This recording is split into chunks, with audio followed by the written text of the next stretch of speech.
Is that a good start to get into reading?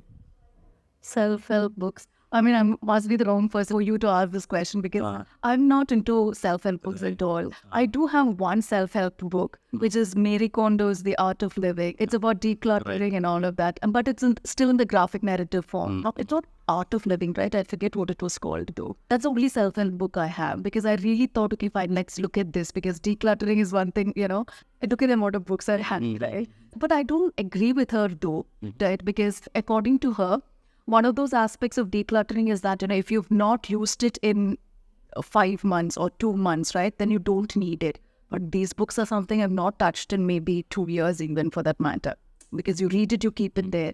And she also has that same kind of an approach to books also. So somewhere it doesn't sort of, sit very well with me, that kind of decluttering. So my house is cluttered with books and, I sort of think it's fine. I don't think it is cluttered at all. It is like very neatly organized.